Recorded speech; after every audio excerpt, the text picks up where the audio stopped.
Well, this project is winding down to a close here.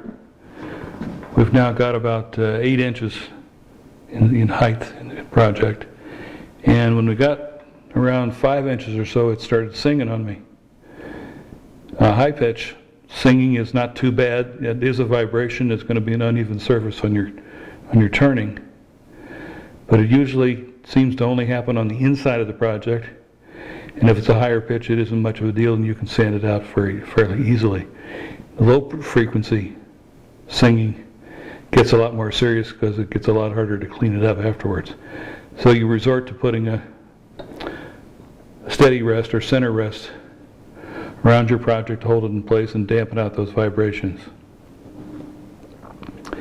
You do, however, still try to go as long as possible before you make that choice to put the steady rest on there,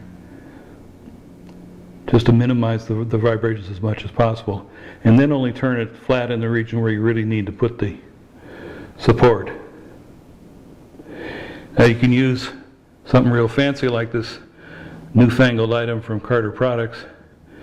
It has 3 independently positionable arms, skateboard wheels, and you can put these anywhere in the circle.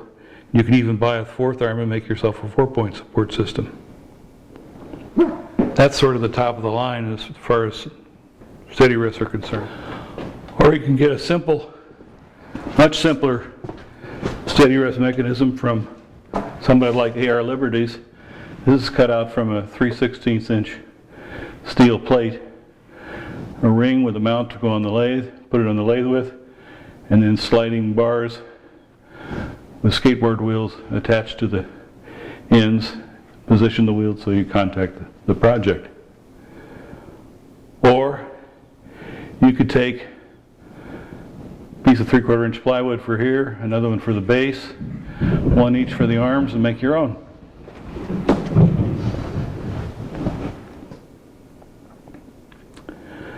Well, since we came here to turn, let's do a little bit of turning. What we had here was the cone sitting up against here on the flat side to act as a clamp. I used it with the cone side initially to center the ring, let that set 5 minutes or so, turn the cone around so it's flat, and then I can really squeeze it hard. We'll get a good flat pressure on it. So we'll do a little turning now.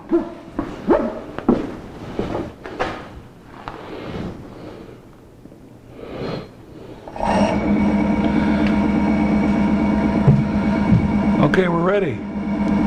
Here I'm using a Mike Jakowski #1 cutter. Does a real good job for hollowing, and it's easy to use and easily controlled.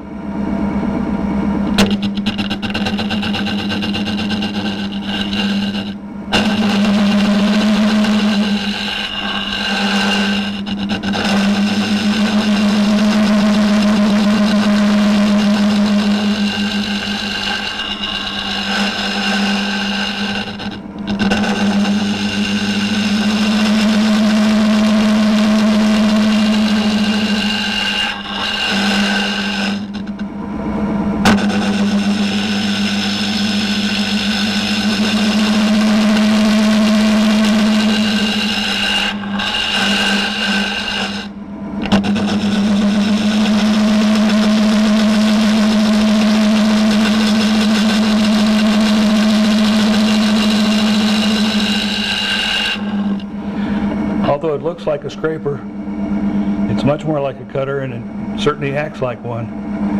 This is just like I'd be doing if I could get at this with a regular gouge.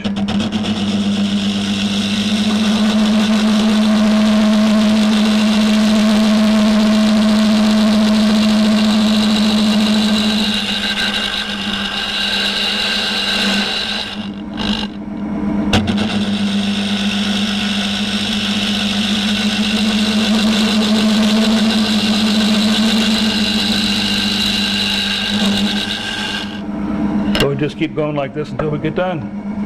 That's all there is to it.